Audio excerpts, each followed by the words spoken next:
Today is Thursday, January the 23rd, 2025, and my name is Paul Crater. I'm Vice President of Collections and Research Services at the Atlanta History Center. We are in Newnan, Georgia today to record the oral history of Mr. Robert Worle, who played baseball in the Branch Rickey League. We're honored to have you with us, Mr. Worle, and thank you for taking the time to participate in this interview. Good. To begin, would you please state your full name and year of birth? Robert Lee Worle, November the 24th, 1938. So, Mr. Worle, tell me a little bit about your background. Where were you born and where did you grow up? I was born in LaGrange, 8 Templeton Street, and I was, my father passed when I was 4 years old, and I was raised by my grandmother up until I was about 14 years old. Then we moved back with my mother. And who was your father? Who was his My name? father was Robert Lee Worle. And was he a native of LaGrange, Georgia? No, he was from Chambers, Alabama. Chambers, Alabama. Yes. And could you spell his first name? Albert. Albert. Okay. Okay. And when did he move to LaGrange? I don't really collect when did he move. I know my mother, they was married, and I was born on Templeton Street, and I know where I was born, but I don't know what year they moved over there. Okay. What year he came over from Alabama. And what do you remember about your father? I know you were very young when he passed away. Do you remember anything about him? Nothing. I can't remember him at all. Okay. I can't remember seeing his face. I was 4 years old. My youngest sister was 6 months old. My brother was 2, and my older sister was 6. And she can't remember anything. I tried, but he lived. I remember we living in the house with my grandmother, and my granddaddy. He had some sons, and I can remember them, but I can't. It confused me when it comes to my father. Did your mother or your grandparents ever talk about him, about what his life was and what he did, or do you remember anything that they said about him? No, they also talk about he was a hunter. He loved to hunt, and he swam, and he got drowned at that age. So they never talked too much about that. Okay. And you said you lived for a time with your grandmother. Yes. Right? And what was her name? Stella Smith. Stella Smith. Yeah, and Eula Smith for my granddaddy. Eula? Eula. Okay. And these are your grandparents on your father's side? Yes. Okay. Yeah. And were they natives of LaGrange, Georgia too? No, from Alabama. They're from Alabama. Yes. Okay. And what did they do for a living? My grandmother, I never known her to work. She didn't have to work because my granddad supported us. He worked for Callaway Mill, and he supported us. Okay. He raised pigs. He had a few gardens around the house, like she had a cow, had a couple of cows. That gave milk, and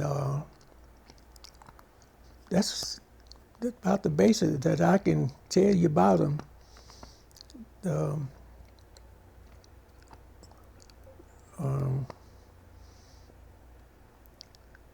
Just right now, it's been so long just thinking about it. And I can't remember nothing they did, but I know she took me after my father died on her wings and taught me a lot of things about life. She taught me how to fish. She taught me how to shoot a shotgun and everything, and and she taught us how to work. One thing about it, she put us. We didn't sit around like little children today. We had to work. We had to get out and sweep the yards, take the whole cut the grass out of the yards, and then we had to keep them clean. And we worked in the garden. Was that hard work? To me, it wasn't hard work. I've been working like that all my life, and to me, that's easy work to me. But some people say it's hard to them, especially if they don't do hard work. If you conquer hard work, easy work, that's come easy to me. You said that there were some animals around. Does she have a small farm, or? No, we just had pigs and stuff every year. They kill pigs. That was our groceries and stuff. We had milk from the cow, butter. We had to churn the butter. And she made potash soap. You heard about the potash soap?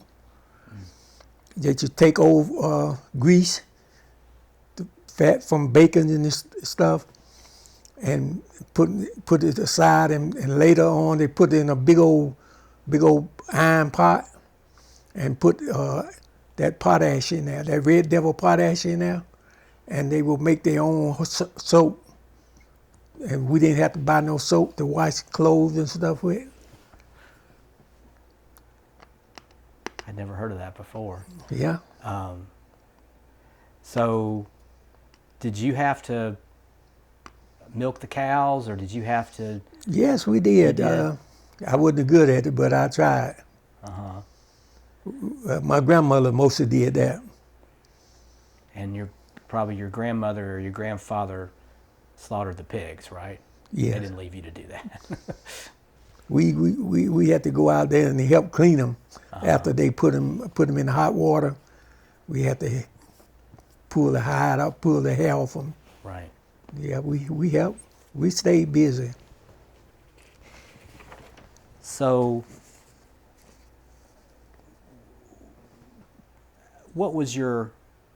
so I wonder if you could just talk a little bit about growing up in LaGrange. What was it like? Did you have friends that lived near you? Did you play with them, or did you mostly play with your siblings? What was it like growing up? When we were growing up, we couldn't go out of our yard. We could go from one neighbor to another neighbor, but we couldn't go out in the community and play. My grandmother, she was very strict, and she tell us to go to a person's house. You go there and you stay, and say be back home at a certain time. You be back home at a certain time, and we mostly played. We had friends around us in our little community that we played with. We couldn't just go from here over to the next street somewhere. We had to stay right around the house, the neighbor right around the house. And so was your grandmother just concerned about your safety when doing that? I imagine she were because of my father. Yeah, we went swimming in creeks, and she didn't like that. And she came down there and got us a few times and whooped us. I guess because of my father getting drowned and everything, she didn't want us around, but we still sneaked and did it.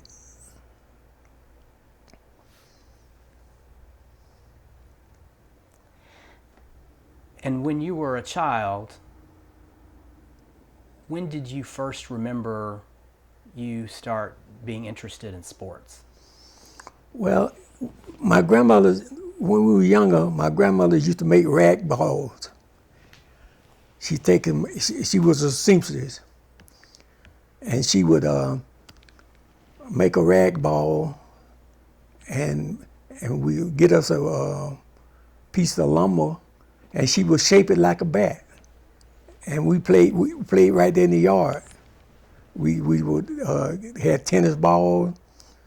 We'd take a broom handle and hit tennis balls, and we'd take China berries and throw them to each other, and hit them like that. You stick your finger in the China berry, you can make it curve, and we just creative. And we played like, even though people in my community, they know I was a good thrower, straight thrower, because I used to kill birds just throwing rocks. They should light up on the telegram wire. I used to knock them off. And even though when I was younger, I was small, but I had age on me. And some of the guys in the community, they played baseball before I did, and I didn't like that. They told him, say, let him play. He can play ball. I guess they were looking at my size and everything, and they wouldn't let me play. And for a long time, the Callaway Cubs were the same way with me. They didn't. I could throw the ball hard. I could stand in center field and throw the ball over the home plate. And they still wouldn't let me play.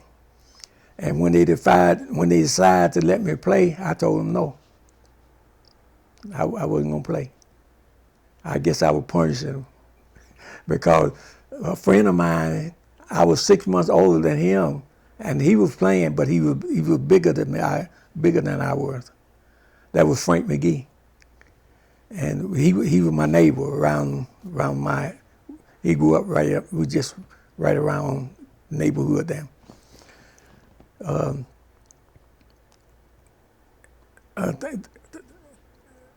Then when I did go and play with him, we developed a pretty good team. We had a chance to play, and we won most of the time. Callaway furnished all the equipment for the Cubs. They had sponsors, the people that worked in the mill. They would give us baseballs. We didn't have to buy no baseballs or gloves or nothing like that. And all we had to do was just go in. They had a clubhouse. We go and had a man over the baseball equipment. We had to go and get them and then make sure we brought them back. And we go there in the evening. And I wasn't even playing baseball, but I would go in and practice with them, and they still wouldn't let me play.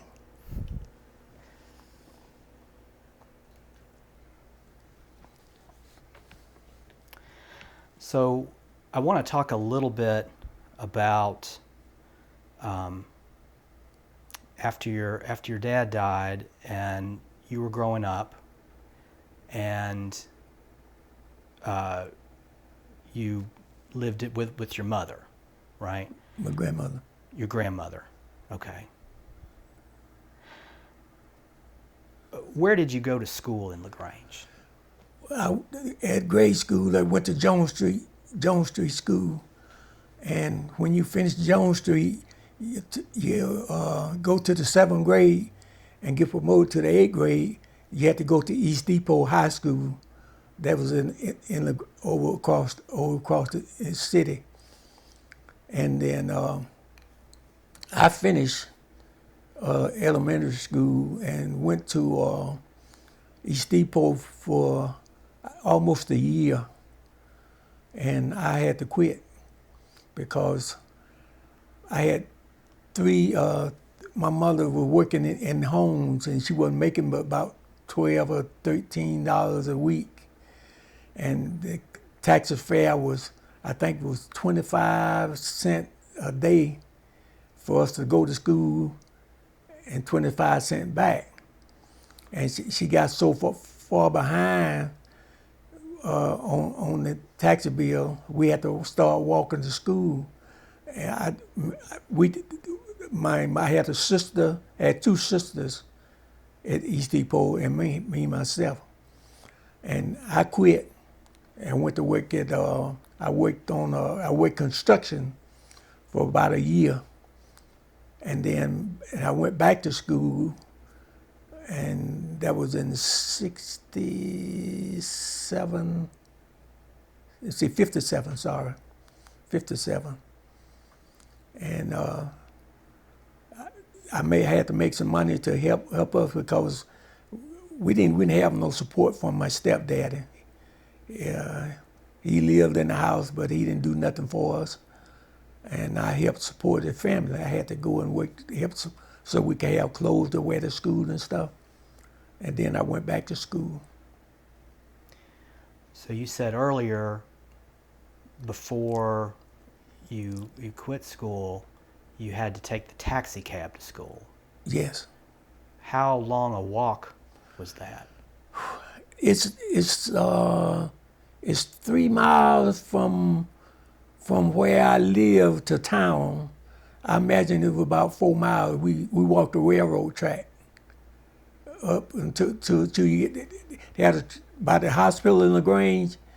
You could follow that all the way up to East Depot Street. That's when they had the track. They done moved the tracks now, but we are very familiar with the town, so we know where we walked every day and walked back. We had a couple of guys walk to school, walk the railroad track here, leave every morning. We had to leave probably about 6:30, and we walked to school. Then after school, we walked back home. How long would it take you to walk the 4 miles? It didn't take us long because we always have been active.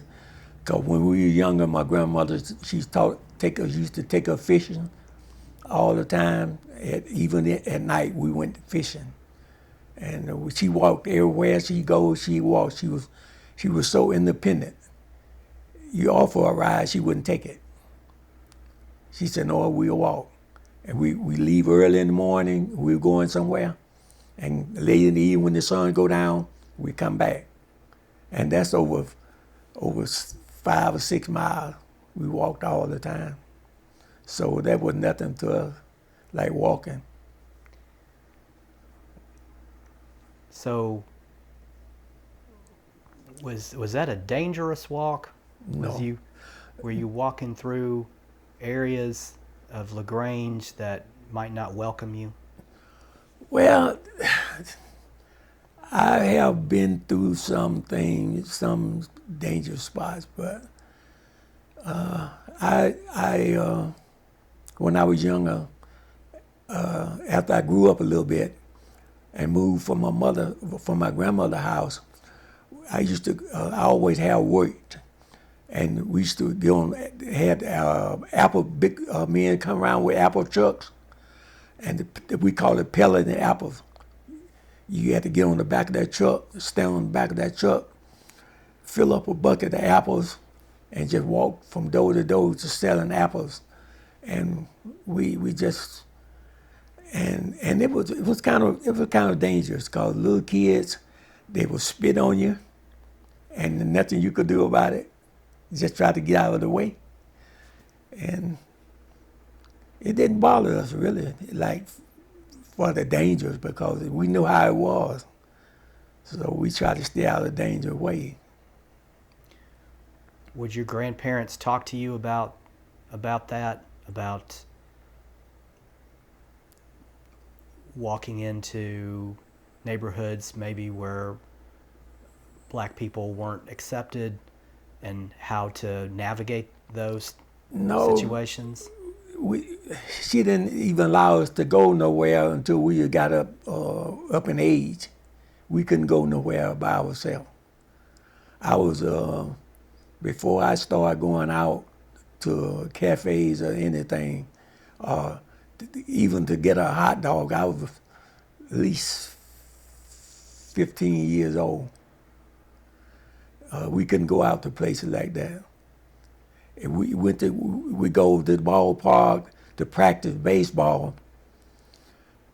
We had to come back home before it got dark. And you had to be there before it got dark. Ain't no excuse. So it was time, we knew what we were going to get if we didn't be back home on time. So if you go one time and you be late and you get that whooping, then that's a lesson to you. And tell me, how old were you again when you had to walk 4 miles to school both ways?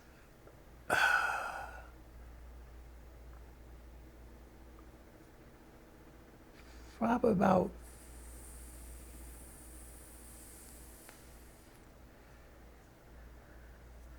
I would say maybe 14 to 15 years old.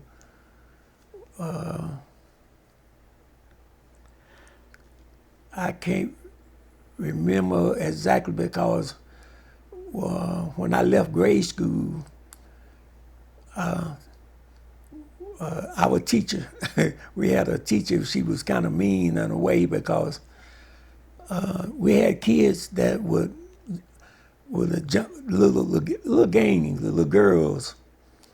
Like if I left school early one day and left my sister behind, 2 or 3 girls would jump on her. And next time when I go back to school, the next day I say, which one of them girls jumped on you?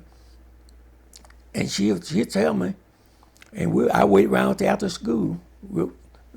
And I say, now you go up there and go upside her head. And I say, as long as one of you fight her, it's all right. But if more than one, then you got a problem with me. And the teacher didn't like that because I was taking up for him. But my grandmother always told us, don't let nobody beat up on your children, on your sisters and brothers. But you don't bother them, though. You don't start nothing. But if anybody it bothers you, you don't let nobody take advantage of it.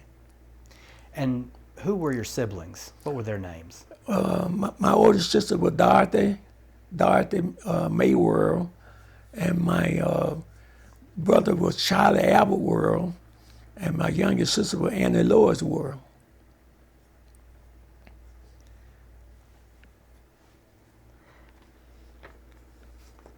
And we all still alive today. Right. That's great. So I wonder if you could tell me a little more about your mother, what you remember about her. Well, she was a hard worker. She really worked hard for us. She didn't make much money, but whatever the money she made, she wanted to make sure we didn't go hungry. That's one thing about it. She worked hard, and she was a good cook, and she was a good mother, and she lived to be 100 years old. Did she always live in LaGrange? Yes. Okay. So how long were you out of school helping her? About a year. About a year. Okay. And you went back to high school. Yes. And this was, the name of the high school was? After W. Kite. Ethel. Yeah. And did you play sports in Yes. high school? What did you play? I played football, baseball, basketball in school. We had a baseball team, but it wasn't just a little satellite. we didn't have it wasn't no, it wasn't organized. I say you get together and say we'll play certain team today. We probably played about a couple of teams, but I played with 3 teams. I was playing with 3 teams at the time. I was going to high school. I was playing with the Cubs, and then I was going to College Park some weekend and play with them. Okay, so when you're saying when you were in high school, you would play not only games with the boys that you went to high school with, but you would also play on amateur teams. No, well, the Cubs was kind of like an amateur, but it was created, I think, by Callaway. Callaway sponsored it, and every 4th and 15th that was celebrating Callaway, they would have a big barbecue. They have a greasy pole you had to climb up, and they put a ham on top of it, and the one that climb up there and get it, they get the prize. So they had big barbecues every like during that time. There was a law that you couldn't play baseball on Sundays. They didn't cut grass on Sunday, even in LaGrange. It was just you have to go to. Most people went to church on Sunday. That was it. They didn't play no kind of sport. My grandmother didn't allow us to play sport. We couldn't fish on Sunday. That's one thing that she taught us, not to fish on Sunday. You say Callaway sponsored the Callaway Cubs. Yes. Callaway Gardens? What was the name of that entity? It was Callaway Mill. Callaway Mill. Textile mill. Got it. Okay, a textile mill. Mm-hmm. And the mill sponsored a team. Did they sponsor more than one team? I don't know. But I know they sponsored that team. They made us a park over. It still exists today, in the community that I live. So you were a teenager when you played for the Callaway Cubs. Yes. Okay. And your teammates were your co-workers at the mill. Was that right? Not necessarily. Some of them didn't work in the mill. They had other jobs. One, Curtis was he worked as a surveyor. He worked with a guy. They did surveying. And Frank McGee, he was a brick mason. He had his own business. And Leon McCrary, he worked at a flower shop. So the mill knew that these were good ball players and they wanted them for their team because they would play other businesses around LaGrange, is that right? Yes. And they just wanted the best players. Played like the LaGrange City Cats, and they played the West Point Tigers.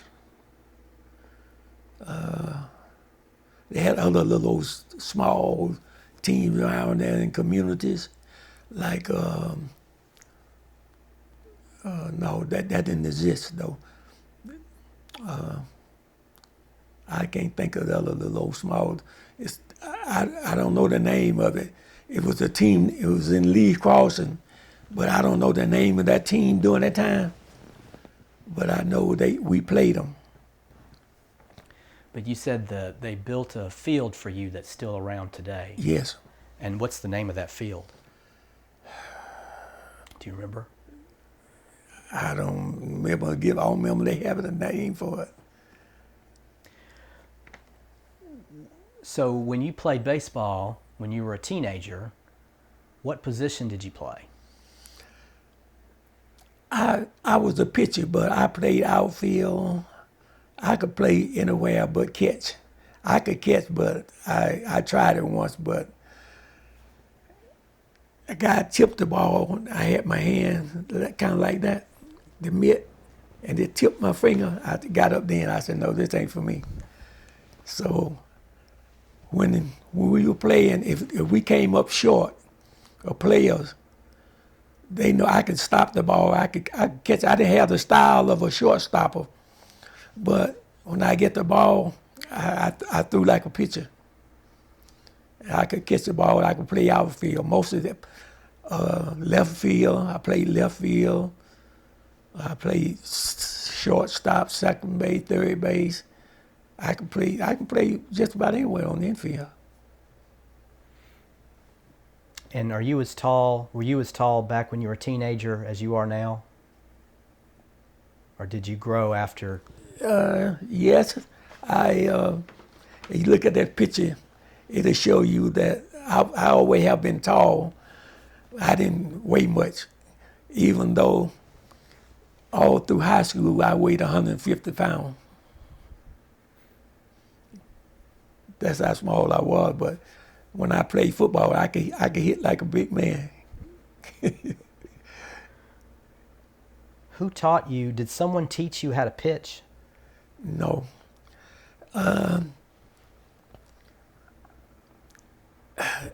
That's the problem.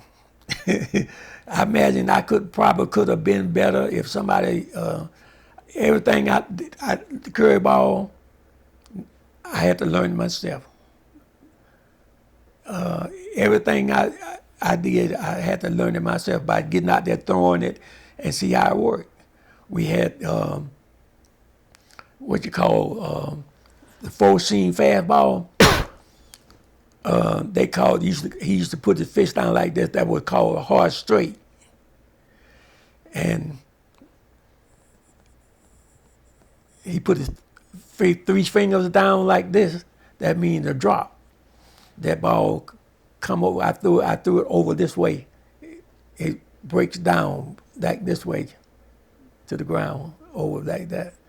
And my curveball would break over. It would break down, and it was a heartbreaking curve. Then nobody threw the curveball like me during that time. They had a little wrinkle in it, in the curveball. But mine, I could throw it at you, and the harder as I threw it, by the time it get there, it'll be out. It'll break to you and out out of the zone. Did you, looking back on those years as you were a teenager, did you consider yourself a better pitcher or a better hitter?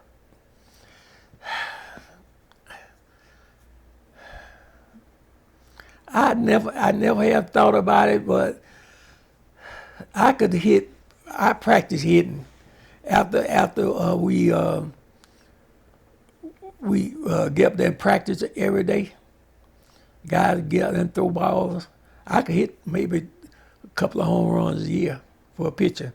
I was about one of the best hitting pitchers we had in our team.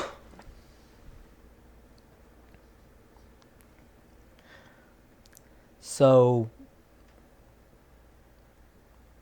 how would you play with the Callaway Cubs throughout the spring and the summer? Yes, we played when the season ended. I played for I don't know how many years I played for them, but I played for them a good probably 3-4 years maybe. And one thing I liked about them was like they took care of me. Like when I pitched my baseball, when the game was over, and they had a concrete block duck house, that's what they called it. They had the little seats under there too. And this guy, he would come out there with a big bottle of wintergreen alcohol. Every day I pitch, he come out there and he rub my arm down. Time I get through pitching, He massaged my arm, and I never had no problem with my arm. And when I went to College Park, nobody never did anything for me like that. And so that's probably one of the reasons I developed an arm problem. So let's get to the College Park Indians. How did you and your teammates even know about them? How did you? Well, four of the guys that played with the Callaway Cubs, they left the Cubs and started playing with them with the College Park Indians. But I didn't know it at first until somebody revealed it to me that they had left and that's who they were playing with. But I refused to go then. And that's one of the reasons I knew they had left.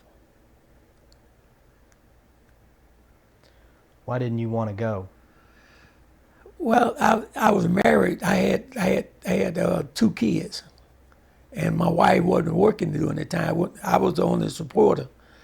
So if I left and went up there, I didn't have a job, and how was they going to survive? That's what I was thinking most about. Because I married early. I was about 21 years old when I first married. So 1959 was when you married? Yeah. Okay. And you had not graduated high school yet, is that right? No, I was still in high school. Still in high school. Okay. But eventually, did someone from the Indians approach you? Well, yes, Curtis McCrary, one of the teammates that used to play with me. They played with, it's 3 guys left, Charlie Daniel, Frank McGee, and Curtis McCrary. They left and went to play with the Indians. And then when I left, that broke the Callaway Cubs up. And the guys, the older people got mad with us. After we left, they were mad with us for years because they said we broke the team up. But it was a good experience for me because after I saw them play, at first I said, man, these guys are too good. I didn't know where I could go out there and compete with these guys because them guys, they could hit home runs. I mean, 2 or 3 home runs a game. And I decided then, I said, well, I looked at it, I said, well, he told me, Curtis McCrary came to me to, man, we need you up there. Say, if we had you, we could go to Wichita, Kansas, man. You feel us, we got an open spot. We need a pitcher. I thought about it for a few days, and then I got in touch with him, and they came down on Friday and picked us up. We go up there and stay till Sunday. We had only have we only played on Saturday and Sunday. Okay, so who did you try out for this team, or who did you talk to on the team? Was it a team owner? Was it a manager? Was that the same person, the owner and manager, the same person?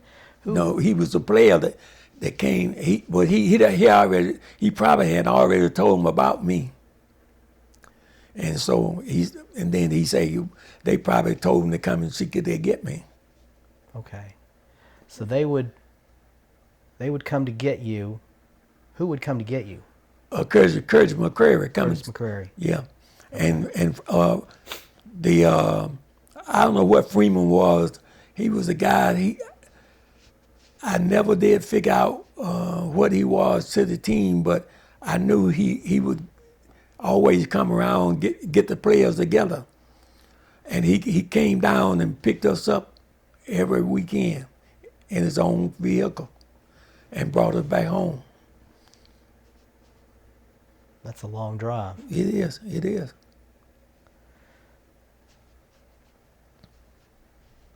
So your first season with the College Park Indians was in 1960, is that right? I thought somewhere around there. Somewhere around there. 59, Okay. 59, 60, somewhere. Okay.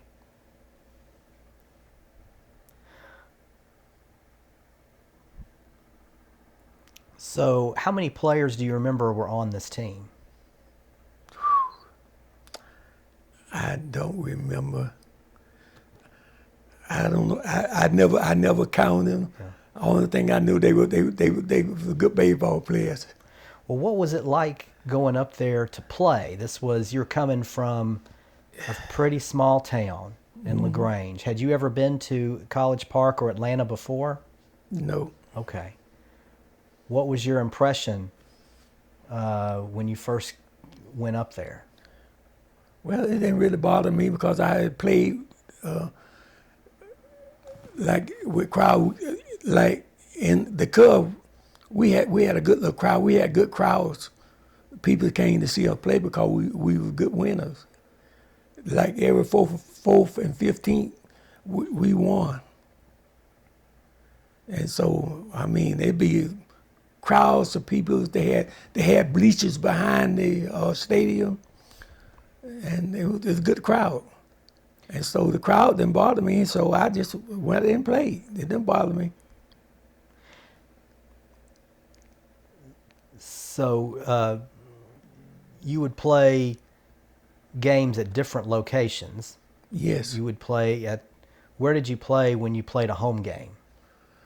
in College Park. And what was the name of do you remember the name of the stadium or the field?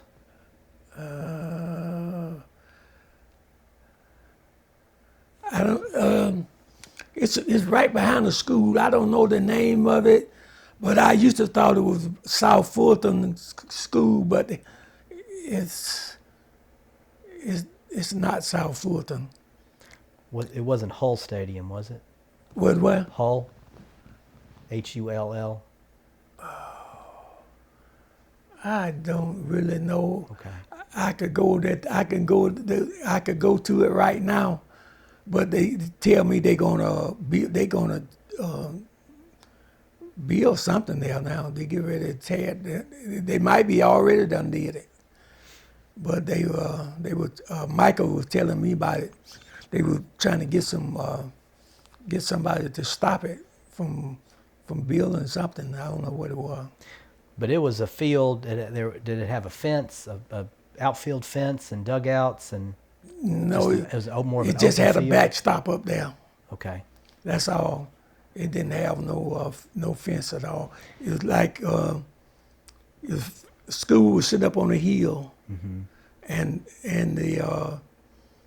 the backstop was near the road. Really, the road was right down here, and they were facing the school.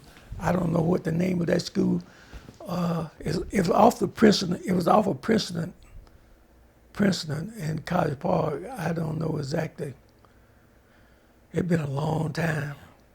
I mean, I went up there, tried to find, when I came back here in '80, trying to find ball players. I couldn't find nobody. Most of them had passed. And like now, I understand it's just three of us still alive. It's me, Charlie Daniel, and it's a guy named Jim Pearson. And they say he's out in California.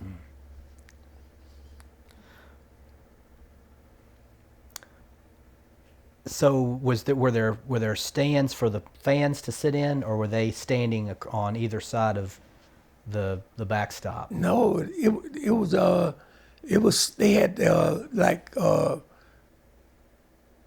seats they have like football in a football stadium. Those kind of seats they didn't have but a few over there, but most places we went they had seats, and I mean you talking about a crowd of people. out on Simpson Road. It was a park. They had all billboard signs all around it. You couldn't see the park. You had to go through. They had a gate. You can go through that, but the inside, they had bleachers, and it was filled every Sunday, every Saturday that we played. It was filled. Did you play mostly day games? Yes, Okay. yes. And were those double headers?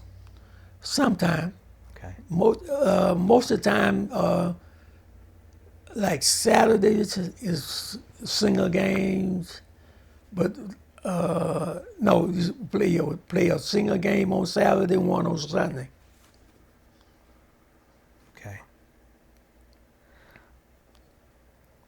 And so, who were the teams that you played?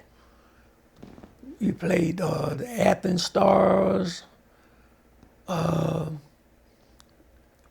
the Atlanta Cardinals, Atlanta Panthers, oh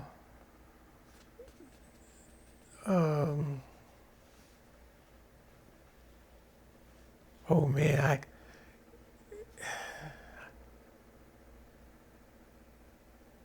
I just can't think of all of them right now. But we had a number of teams in that league we played. The what the Hawks?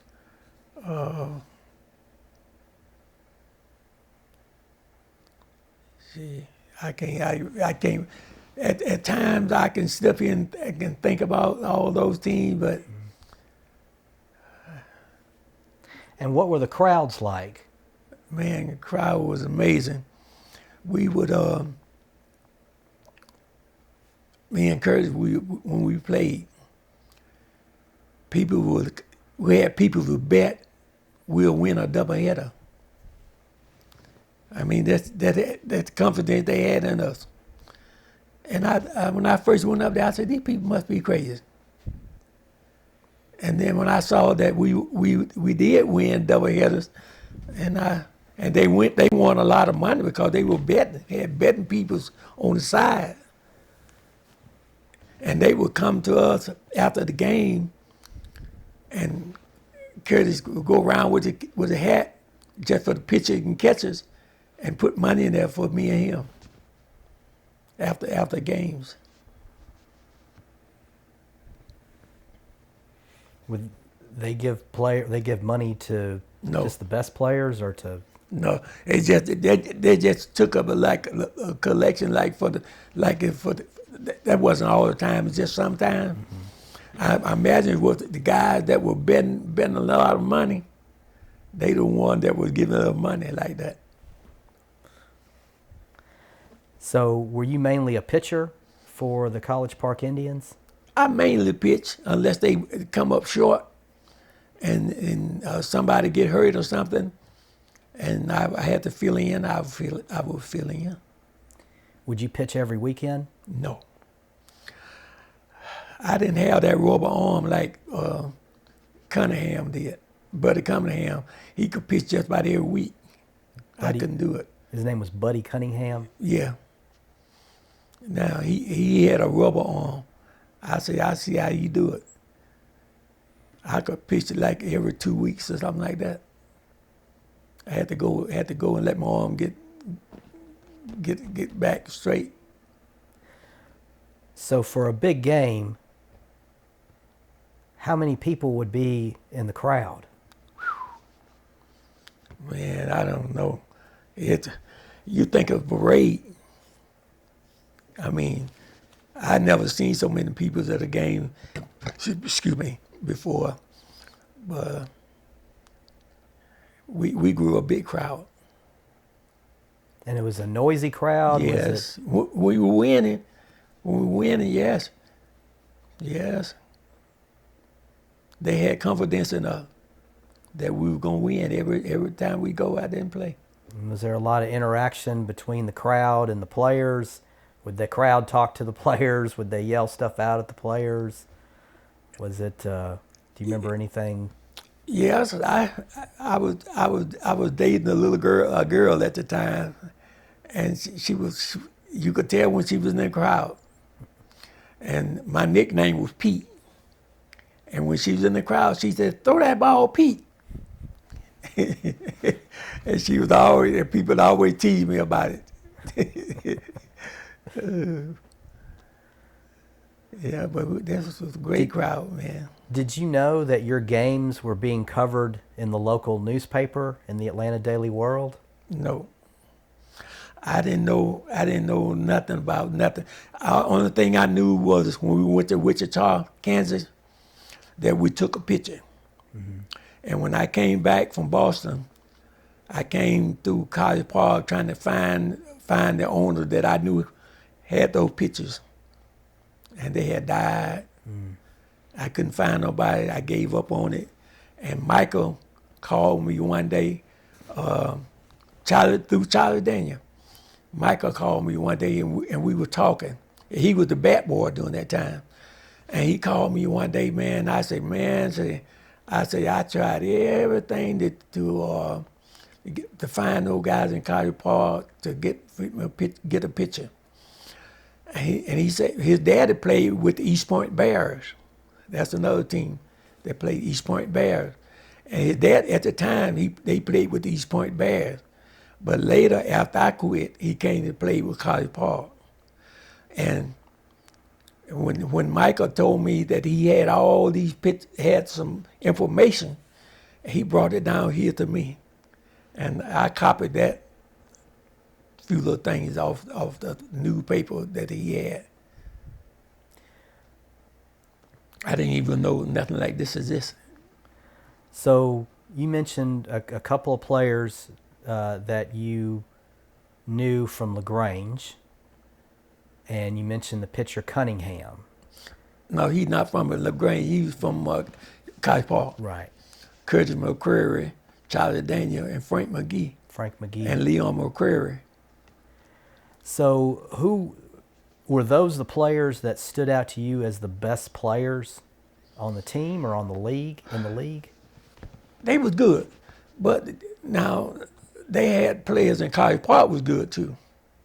They would hit home runs too. So they had they wasn't the only one who hit home run. But the whole team, it was people on that could pick up a spot and hit a home run. They had Homer Arnold, Charles Bell, his brother. They called him Catman. I forget it. He got a name, but I can't think of his name right now. And those guys could hit home runs. Not only them, there's a few other guys could hit home runs. I mean, it was a team effort. And that's what stood out to me. I said, all these guys hit all these home runs. I know we could win some games.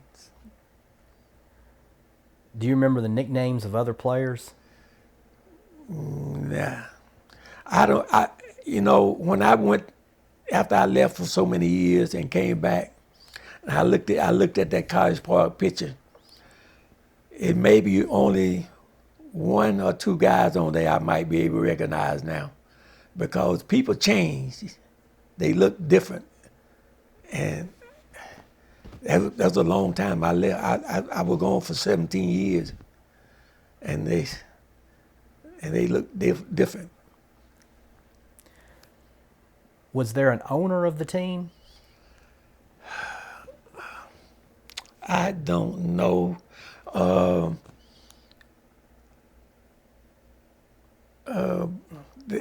looked in the paper and they got some names in here. I don't really know because I didn't really get into that. I only knew I went to play baseball, and in a league like in that league, you have to, if you're gonna play for them, you have to be in there a certain amount of days or something before you can play. Like you couldn't just go up there and play tomorrow if they wanted you in that league. You couldn't play like that. What did they have you do before you could play? Nothing, just you had to be there a certain amount of You had to time. be there a certain amount of time. Yeah. And practice. No, you didn't have to practice, No just practice. be there. Just be there. If you can play baseball, you just be there. Okay. Do you remember the team ever practicing? Do you remember ever practicing with the team? No, because like I say, we practiced down here in LaGrange. We were living in LaGrange, and see, I get out there in the yard, me and this guy, and we just catch, and I go over my routine, and when I go up there, I be ready to play. And the catcher, Curtis McCrary, he used to catch me when he was with the Cubs, so he knew all about me.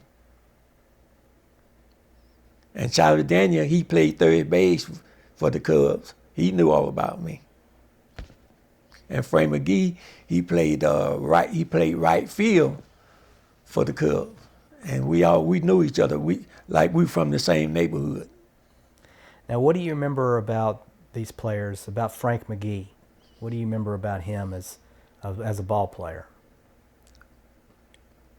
He was a dynamite hitter. He could hit your ball. He could hit your home runs in a minute. He bat left-handed, and Curtis McCrary bat left-handed. Liam McCrary, he bat left-handed, and they could hit the ball. Charlie Daniel, he bat right-handed. But he could hit the ball also.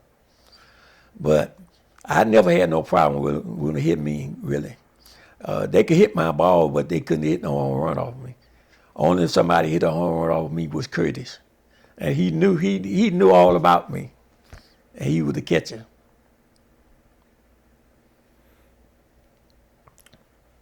Which one of those players do you consider to be the best player that you saw? I don't know. I'm telling you, it would be hard to kind of pick one over the other because all of them played. To me, all of them they played good ball. Charlie Daniel, he was a good third baseman because when I pitch and I can throw that curveball and that it breaks outside like this and that ball, and they pull that ball and it go third base, he gonna get it. And that's what I like about him. He get it. I don't care how hard he hit it, he would get it. He saved me a lot of times on hard hit balls. What are your most clear memories about when you played, about your play, either as a pitcher? Is there any moments in the games that you look back on that stand out to you, that you remember doing this or doing that? I just had so many of them, man. Like I say, I really didn't think about it because most of the time, see, I didn't really think about what I was, I never thought I was better than anybody else or nothing like that. I just played the game. But, when I looked in the newspaper, and I just had forgotten all about that I had struck out 15 players. I had forgot all about it. Like I said, we played so many teams so long. And then you get away from baseball, you just, you forget all about it. Well, I had some good moments. I mean, I pitched good baseball. I had a lot of people come up to me and ask, man, say, you got that wicked curveball. A lot of people couldn't hit it. And a lot of the time it breaks away from you. It break down. I can throw it down. I pitched to Frank McGee, and he got mad with me because he couldn't hit it. I throw it, and when he swing at it, it was just about hit him. And he get mad with me. He said, man, you trying to hit me? I said, no, I'm just pitching the ball. When you pitched, did you usually go the full 9 innings? Yes. And you said you usually wouldn't pitch every weekend. Your arm was sore if you pitched 9 innings. Mm-hmm. Yeah. Yeah, I pitched. I never did. I played football. I played the whole game. I played basketball. I played the whole game. They didn't take me out because I guess I had a lot of energy. and I could just run, and I was a long distance runner, and I run along. I could control my wind. You're in good shape. Yeah, I did that even after I quit playing sports. I ran. I jogged and stuff, long distance. I mean, short distance. I did 15 miles.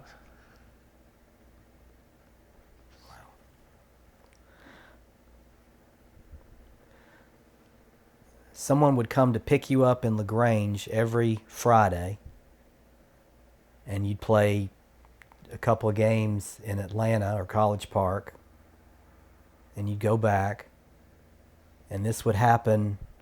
How long was the season? How long was the regular season? Do you remember? I don't know. We had a certain amount of games, and I don't know how many that was. In that league, you had a certain amount of games you played. I don't know how many of the games that was. Who did you stay with when you were in Atlanta? A guy named Freeman. He wasn't married, and when we go up there to the house, he had an apartment. He would go and live with his girlfriend, and let her have the apartment, and he let her have his car. So we could get around when we up there. You and the other guys from LaGrange. Yeah, we shared. And so, what would you do when you're not playing baseball? And if you're up in College Park for a weekend, what would you all do? Well, we played baseball. After baseball, you're tired. You rest, and then you get ready to come back home. Would you go anywhere? And when you No. were stayed in the apartment? Yeah. You ain't go nowhere. Were you paid? No. Okay. Was it? Did the fans, the people who came to see your games, did they have to pay to see? Yes. They did. I don't know how much, but they had to pay to come in the game. I know they must have paid pretty good money. I imagine during that time it was probably about $5 or something like that, maybe. I don't know. I'm just guessing. Do you remember players from other teams? Do you remember having favorite players of you watching and admiring from other teams? Oh yes, it was a lot of. It's a lot of guys that I don't know the names.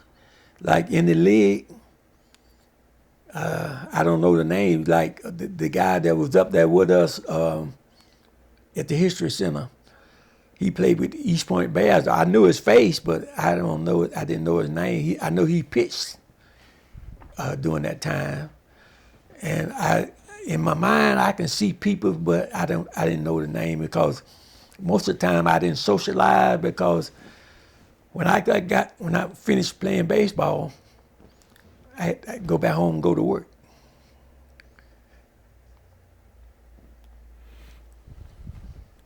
So take me through that 1960, that season that you were with the College Park Indians. What happened? What happened? How did the team do? We did good. Like when I first went with them, they was second place. They were coming out second place. And like when I joined the team, we won our division every year. We won it every year. And I mean, it just amazed me to see them do that. How many years did you play with the College Park Indians? I played up until I quit in 62, the year in 62. Went to Wichita, Kansas, and I came back. I quit because I hurt my arm. I told the guy about my arm, and then nobody tried to do nothing about it, tried to help me or nothing. And I quit, I came home, went back to LaGrange, and I waited a while, and my arm seemed like it was good. And another team came, the Sunset Ships. They came to approach me, and I tried to play for them. I played for them a little while, and I had to quit because my arm still got hurt. So,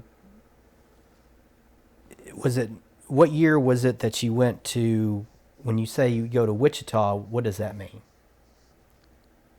Say it again. When you say you went to Wichita. Yeah, after we won our division, Okay. that was the same year we took that picture. We went to Wichita, Kansas. And then we lost out there. We played Omaha, played team from Omaha. And they beat us out there.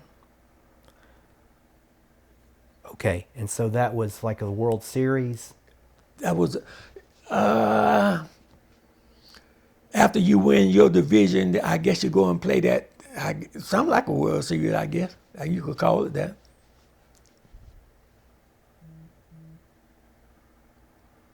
Okay. And did you all win? No, we lost that year.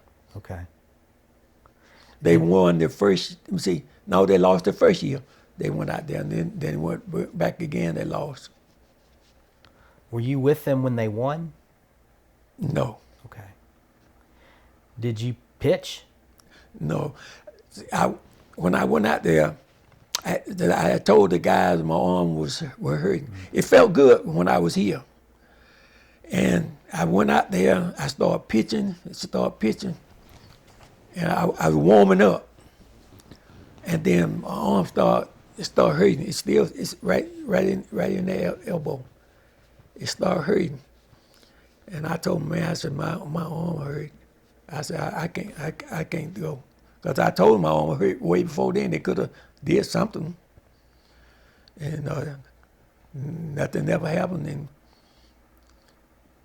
so the guy said, man, you scared. I said, what am I scared of? I told you my arm was sore.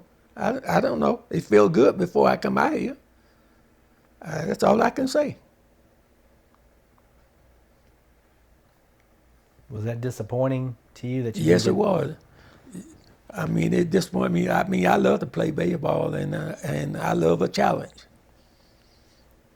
I don't feel nobody when I'm playing.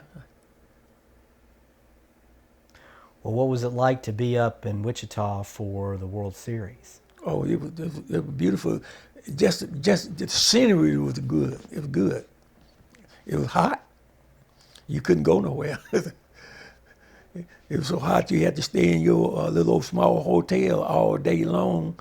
You couldn't get out to the sun go down there in the evening, and you could see heat coming up from the pave. It was just that hot. And do you remember how many games the series was? Oh, when you lost, you out. One game. Yeah, one game you out. Okay, so you were playing not just against one team, but a bunch of I different imagine if we had won that game, we probably had to play somebody else, or Okay. I don't know.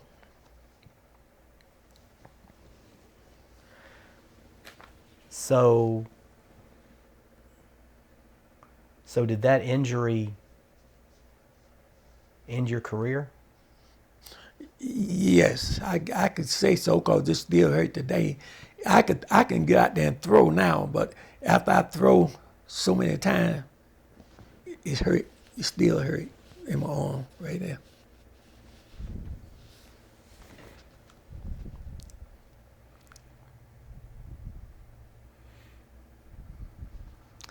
So you mentioned you got married when you were a young man Yes, and you're a teenager. And who was your wife? Mary Baker.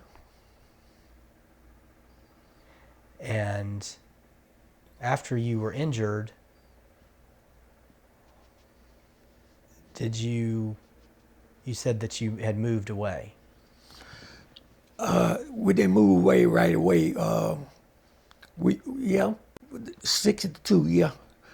I worked I think I worked 6 months before we left.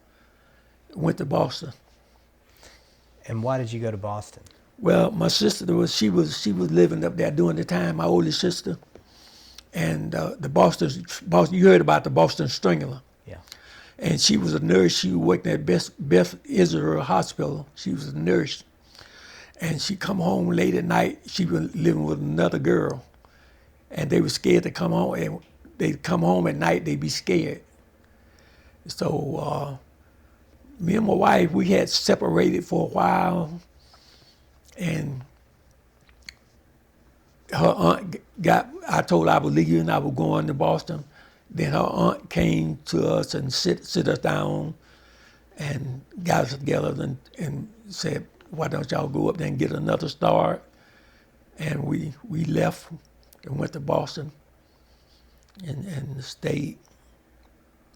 And then a year later, we came back and got our kid. We had 2 kids at the time. And what did you do in Boston for? Well, when I first went up there, I worked at a restaurant. I worked at Harvard Square, a delicatessen.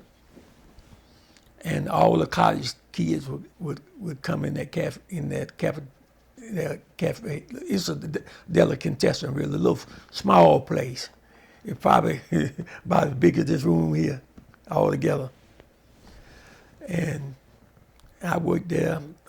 When I first went, a friend of mine, he got me the job when I first went up there, because that's where he was working. And I worked there for about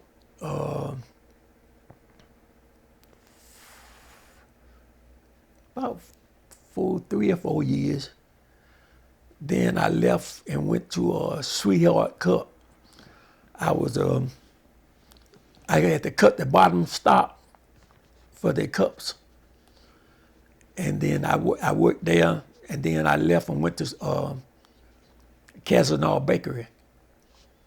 And I was a shipper at Casanova Bakery. I stayed there for 8 years, and they closed down. It went out of business. And then I went to it's a medical center. I was a driver for a medical center. Had to pick patients up from the home, bring them to the medical center, and when they get through, they take them back home. Some of them I had to take to the hospital, and that's what I did until I came back home. What was it like moving to Boston from LaGrange? Well, I had never been away from home, but it was exciting because the learning all the new experience, and that's a history of town. It got a lot of history. I went down by the Plymouth Rock, and you know where the ports, all the ports, they got it's like a field. They keep it clean. They got all these ports out there, statued all these ports out there. I went to see all of those little things. So I mean, it's so much history in Boston, and it was a good experience. Stayed 17 years. Did you consider ever playing amateur baseball in Boston? No, that was that's what I wanted to do when I was in high school. Mm-hmm. I said that I was going. I wanted to play professional baseball, but after all of that, then I hurt my arm and everything. I just ruled it out. Do you recall there being professional scouts at your games in College Park and around Atlanta? It wasn't. It was up at Ponce de Leon Park. He was from the Baltimore Orioles. He came to me and told me, say, next time you come up here, say, give me a call. I want to see you pitch. and I had hurt my arm. I hurt my arm then. I never did bother about trying to get in touch with him. What do you remember about playing in Ponce de Leon Park? It was a beautiful park, the bright lights. I mean, we won. Who did you play? Oh, man, I don't know. Okay. That was the last game before we went to Wichita, Kansas, and I can't remember. Who we played that night. What do you remember about the field? I don't know. It's just I looked at that picture all the time, and I say it was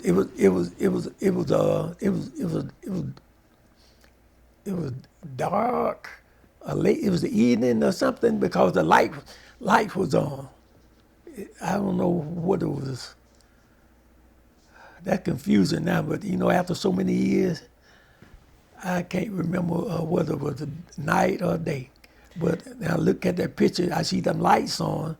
I say it had to have been late in the evening or something. Because on that picture, it shows you the background, the lights was on.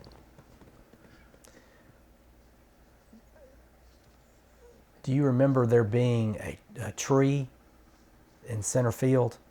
Yeah. Okay. I guess I was so excited. I just saw the beauty. I just couldn't believe we were playing there. Just like in LaGrange, where LaGrange Cracker played at, we had a chance to play in that park when I was playing baseball in LaGrange. And did your team dress out in the dressing room before the game at Ponce de Leon Park? No. Were you not allowed? You couldn't do it at the time. No. Most of the time we dress before we leave home or either do it in the car.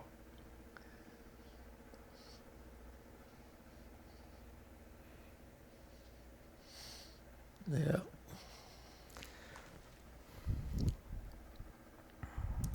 Well, what is, if you could sort of think about the Branch Rickey League as a whole, what do you want people to know about it? Well, during the time, I thought it was a great thing for baseball. I don't know too much about it, but all the thing I knew, we played in it, and I never had no kind of conflict or nothing. And I was treated well, but we didn't get paid. That's the only thing.